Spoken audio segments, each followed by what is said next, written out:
Baik, kita masuk dalam pembincangan kitab kita. Sallallahu alaihi Muhammad. Bab pada menyatakan air sembahyang daripada daging unta. Babul wudu'i min humil ibil. Bab cerita bila kita makan daging unta, kita nak ambil ayat sembahyang ataupun tidak. Kena ambil ayat sembahyang ataupun tidak. Hadis yang ke-68, Anil Barra bin Al-Azib radhiyallahu anhu qala Su'ila Rasulullah sallallahu alaihi wasallam 'anil wudu'i min humil ibil faqala tawadda'u minha wa su'ila 'anil wudu'i min humil ghanam faqala la tatawadda'u minha. Sahihun. Daripada Al-Bara' bin Azib radhiyallahu anhu, dia berkata, ditanya akan Rasulullah sallallahu alaihi wasallam daripada wudu daripada daging unta. Sabdanya, mahu mengambil wudu sekalian kamu daripadanya. Dan ditanya daripada wudu daripada daging biri-biri, maka sabdanya, jangan mengambil wudu sekalian kamu daripadanya. Hadis sahih. Jadi hadis ni cerita tentang sallallahu alaihi Muhammad. Allahumma salli ala Muhammad. Kata Al-Bara' bin Azib, dia kata ada seorang tanya dekat Nabi sallallahu alaihi wasallam, ya Rasulullah, kalau kami makan daging unta, kami kena ambil wuduk ke? Itu soalan dia. Lalu Nabi SAW jawab, Nabi kata, sallallahu alaihi wasallam, kamu kena ambil wuduk bila makan daging unta. Lepas tu sahabat tu tanya lagi, kalau makan daging kambing ya Rasulullah, tak payah ambil wuduk bila makan daging kambing. Tu jawapan Nabi SAW dalam hadis sahih ni. Kita tengok masalah 307. Ketahuilah kiranya ya saudaraku, adalah pula hadis yang menerangkan orang yang makan daging unta. Kita dah bincang perbincangan kita minggu lepas dan minggu sebelum dia tentang makan kena ambil wuduk ataupun tidak. Mula-mula sekali ada hadis yang cerita lepas makan kena ambil wuduk. Kemudian hadis yang kedua yang masukkan hadis pertama tadi ni, makan Nabi SAW waktu zuhur, Nabi SAW makan, lepas tu Nabi bangkit mayang asar, Nabi tak ambil wuduk lagi. Mula-mula makan, kemudian ambil wuduk, kemudian mayang zuhur. Kemudian Nabi makan lagi, kemudian bangkit untuk mayang asar, Nabi dah tak ambil wuduk dah. Itu menunjukkan bahawa tak wajib untuk ambil wuduk Saudara Muhammad selepas kita makan, perbuatan Nabi SAW. Yang ni spesifik cerita daging unta. Saudara Muhammad, ketahuilah kiranya ya saudaraku, adalah pula hadis yang menerangkan orang yang makan daging unta, wajiblah ia mengambil air sembahyang, yakni batal air sembahyang dengan sebab memakannya. Oh, ada satu pendapat yang menceritakan tentang kalau makan daging unta wajib ambil air sembahyang. Baiklah kita tak ada unta kat sini lah.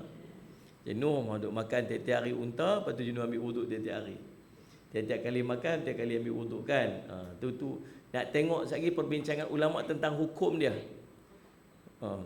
Pikat ni, pikat ayah tu. Cik ni marah tu. Cepat pikat ayah. Cepat. Oh, duduk jelek.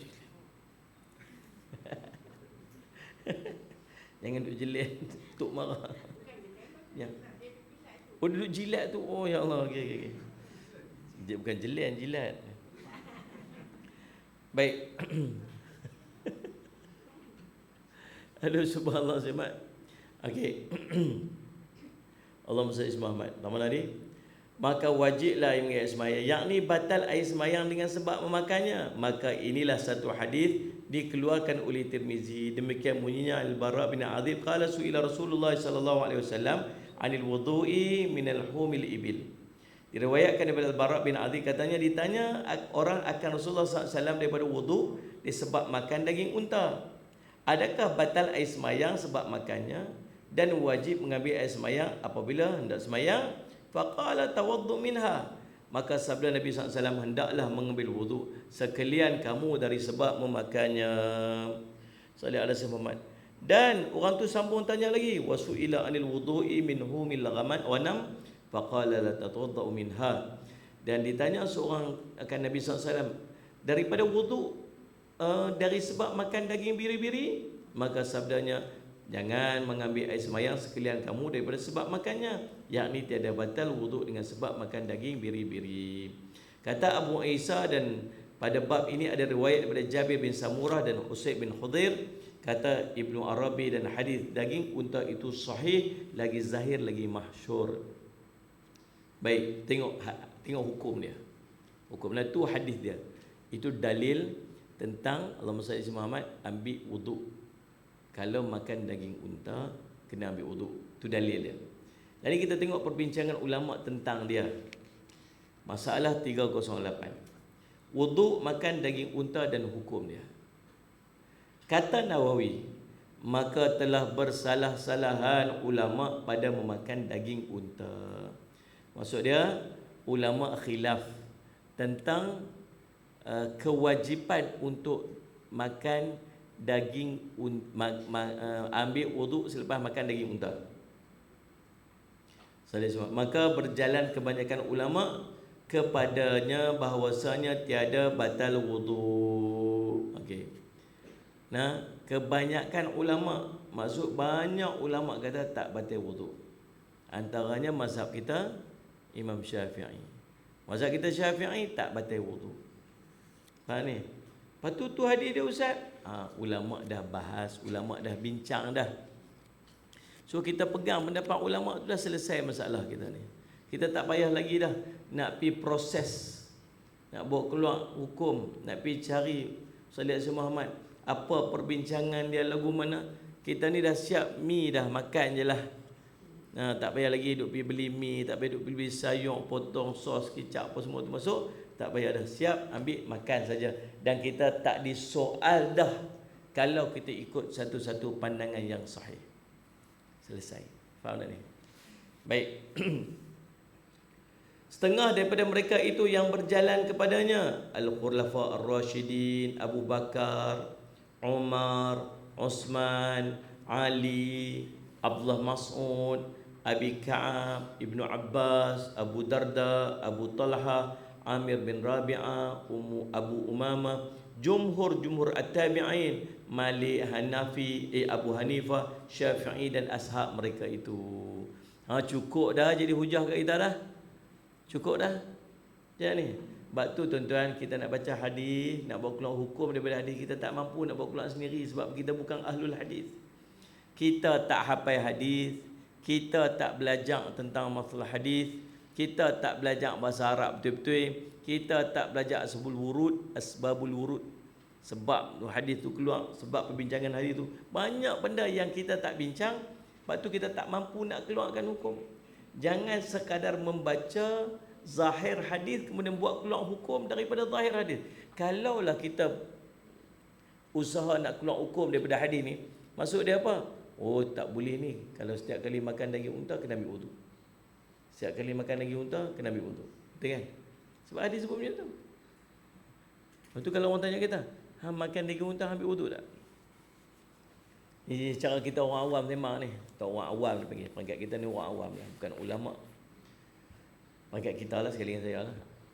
Sebab tuan, kalau orang tanya kita, hang makan daging unta, ambil wuduk tak lepas tu? Nak jawab apa? Saya tak makan daging unta lagi ustaz. Tak, kalau hang makan daging unta kena ambil wuduk tak? Ni saya tanya ni nak bagi apa dia panggil apa? Nak dia buat apa dia begitu? Nak mengukuhkan, nak praktikalkan. Nak praktikalkan. Pipi makan daging unta. Jangan tak makan, pilah makan. Sedap makan daging unta. Saya baru ni pun saya makan daging unta. Dia buat main bagi makan daging unta. Hari last tu, esok tu nak balik pi hampak tikar dekat Muzdalifah, dekat masjid Muzdalifah tu. Lepas tu buat apa ni, makan apa berkelah kat situ tu kami buat. Daripada dulu kami buat tu, lah ni dah jadi ramai dah bukan duk tiru. Jadi subhanallah, antara yang kita jamu makan daging unta lah. Memang makcik-makcik tu tak pernah makan daging unta, hari tu makan daging unta. Lepas makan daging unta, mayat. Orang tanya, hang tak ambil wuduk ke? Makan daging unta. Kita nak jawab apa? Tak ambil. Hang tak dengar ke hadis tu? Hadis tu hadis Imam Tirmizi. Dia kata hadis tu hadis sahih. Orang tanya dekat Nabi SAW, kalau makan daging unta, nak kena ambil wuduk ke? Nabi kata, ha. Pasal apa hang tak ambil wuduk? Kita nak jawab apa? Ha? Abang dia, saya cari link apa ni Facebook tu, saya bagi tengok sendiri lah. Kata mazhab kita kata tak batal. Ha. Maksudnya jawab tu bagi reti, tahu apa nak jawab. Pasal apa kita buat macam tu? Kita tahu pasal apa kita buat macam tu. Itu dia punya apa? Sayyid Muhammad, dia punya keadaan dia. Kita tahu nak jawab tu lagu mana. Kami mengaji. Ha, tahu tak siapa lagi? Apa itu? Sayyidina Abu Bakar radhiyallahu anhu kata tak batal. Sayyidina Umar kata tak batal. Lagi Sayyidina Osman, Sayyidina Ali, Abdullah bin Abbas, Abdullah Mas'ud, lagi siapa? Ibnu Abbas, Abu Darda, Abu Talha, Amir bin Rabi'ah, tak kenal tu.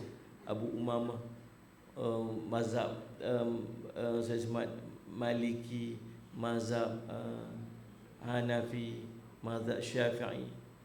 Tu semua tu kata tak batal. Saya ni tak kerti apa, saya ikut ulama je lah. Selesai lah. Tengok ni. Kita perlu tak balik kat sini dia main pening. Kita kat sana kan dia suka tengok orang. Balik lagi dia buat semayang, dia buat jari. Jadi kita tanya dia, ni dapat mana tu? Oh ni pergi Mekah kita semayang kat Masjidil Haram, tapi sebelah saya Tuan Arab tu. Tuan Arab tu semayang tu. Ya, tapi takkan Tuan Arab tak kerti kot, dia kata gitu. Tuan Arab tak kerti baca Quran ramai tau. Baik Allah bersama tuan-tuan. Jadi subhanallah, dan telah berjalan tentang batal wuduk. Ni ada grup satu yang lain yang kata batal wuduk. Siapa? Imam Ahmad bin Hanbal, Ishaq bin Rahuwai, Yahya ibnu Yahya, Abu Bakar bin Al-Mundhir, Ibnu Khuzaimah, Sayyid Muhammad, Al-Hafiz Abu Bakar Al-Bahiqi. Itulah di antara ulama yang mengatakan batal wuduk bila makan daging unta. Salah satu daripada mazhab yang empat, Imam Ahmad bin Hanbal lah, mazhab Hanbali. So kalau kita ambil empat mazhab tu, mazhab Syafi'i tak batal, mazhab Hanafi tak batal, mazhab Maliki tak batal, mazhab Hanbali batal. Tu. So kita mazhab Syafi'i tak batal. Selesai. Mazhab Hanafi sotong tak makan. Sotong tak makan, udang tak makan. Nak. Depa banyak belah Arab dengan belah padang pasir tu. Adalah hujah-hujah dia. Kita sebab makan mazhab Syafi'i, makan sampai gout. Depa punya banyak makan sampai go out. Salih Azim Muhammad. Dan dihikayatkan daripada ashab al-hadis semata-mata, dan dihikayatkan daripada jemaah daripada sahabat radhiyallahu anhum ajma'in. Ada ulama-ulama hadis, ada mazhab yang ulama hadis, dia pegang dengan mazhab ni, pegang hadis ni, batal wudu. Dan telah mengambil hujah akan sekalian orang ini. Siapa hujah? Hujah daripada sekalian orang ni, maksud orang yang kata batal wudu ni, hujah daripada mana? Dengan hadis dari dalam Muslim dan hadis Al-Bara yang kita bincangkan tadi. Itu hujah depa.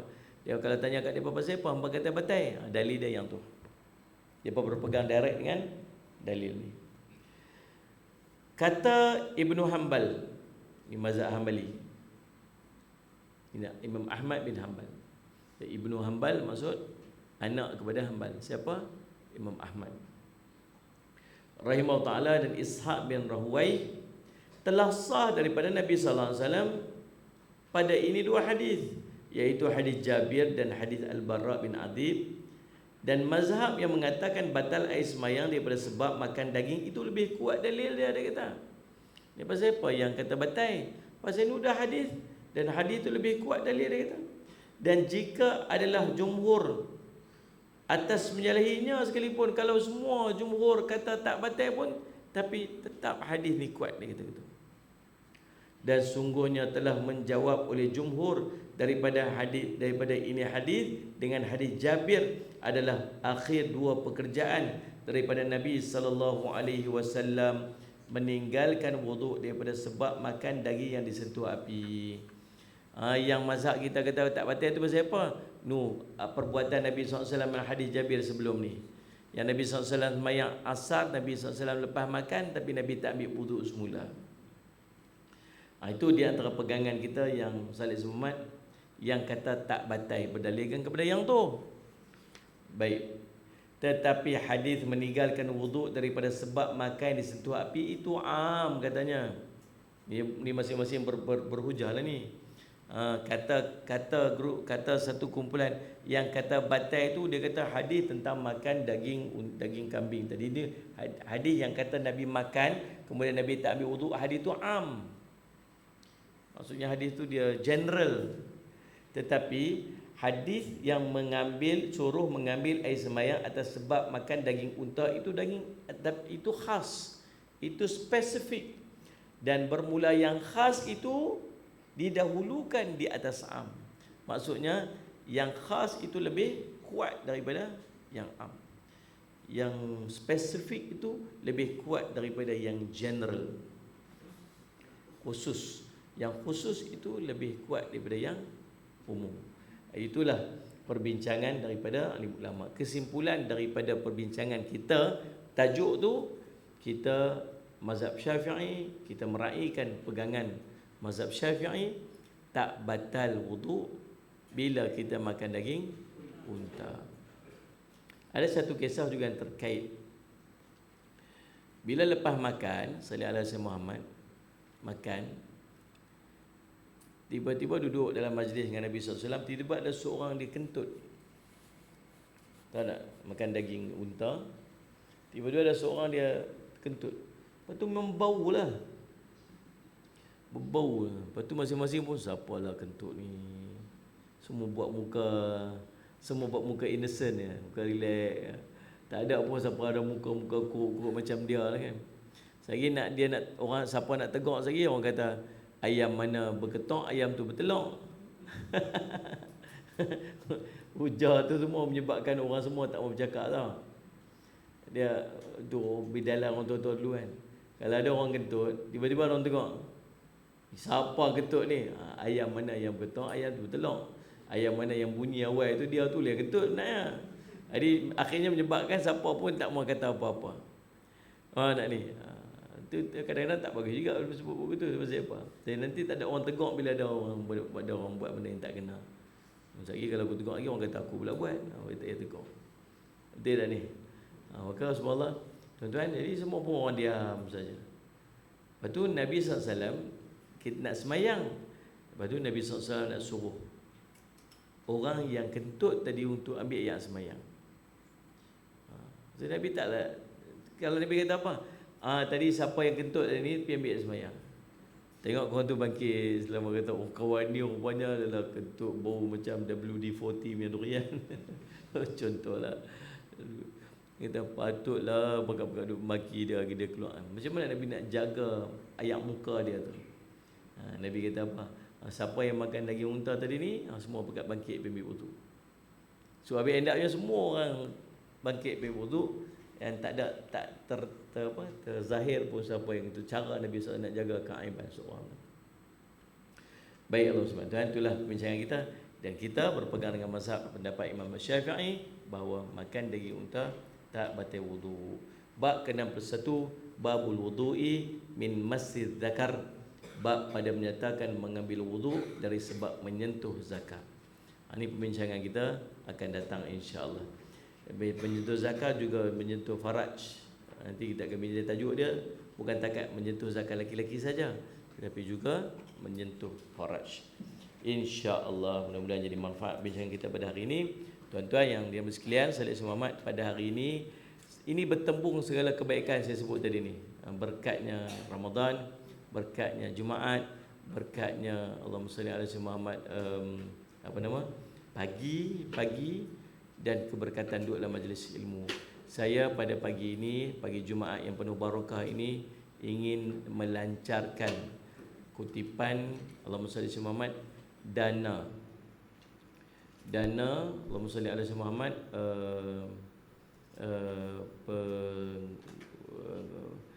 padam dah itu tak habis live lah.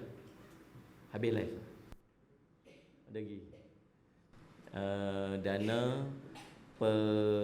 pembelian tanah, pembangunan dan pengurusan salli ala Muhammad, dan pembiayaan pelajar. Kompleks Islam Darul Faizin, kita nak beli tanah sebelah tu. Kita nak buat 2 blok bangunan, saya sebut belah sini. Satu blok bangunan ni untuk pentadbiran dan juga Muslim Muhammad bilik guru, bilik pejabat, bilik mesyuarat. Ada satu row tandas belakang ni 10 unit. Kemudian sebelah sini kita akan buat bangunan 2 tingkat yang akan menempatkan Allahumma salli ala Muhammad, bangunan asrama, kantin dan juga bilik warden. 10 unit rumah warga mas dekat belakang sana yang akan menggantikan yang tu pindah Pisang Nasad. Sementara kita nak buat balik yang baru dekat sana, so akan jadi 2 blok lah, 10 sana 10 sana. Dan Said Muhammad laluan ataupun kawasan rekreasi, itu yang kita nak buat. Jadi insya-Allah tuan-tuan, Said Muhammad dengan kos keseluruhannya mencecah 5 juta ringgit insya-Allah. InsyaAllah. Yang risau ada tu insyaAllah. Kemudian tuan-tuan sekalian, Said Muhammad kita diberikan kekuatan, kita diberikan kemudahan untuk mencapai apa yang kita hajatkan insyaAllah. Jadi Said Muhammad dengan lafaz bismillahirrahmanirrahim kita sama-sama lancarkan. Tapi itulah dia kena putih lah, tak ada. Wala insyaAllah boleh jadi manfaat tuan-tuan. Kita pekat-pekat bantulah, kita bantu supaya Allah permudahkan urusan kita insya-Allah. Aqulu qouli hadza wa astaghfirullah li wa lakum. Assalamualaikum warahmatullahi wabarakatuh. Bismillahirrahmanirrahim. Alhamdulillahirabbil alamin wassalatu wassalamu ala rasulil amin sayyidina Muhammadin wa ala sahbihi ajmain. Allahumma faqihna fid din wa alimna ta'wil waj'alna min ibadikas salihin wa nasratal mustaqim. Allahumma arina haqqa haqqan warzuqna ittiba'ah wa nabatila batila warzuqna shinabah. Wassallallahu ala sayyidina Muhammad wa ala alihi wasallam. Alhamdulillah.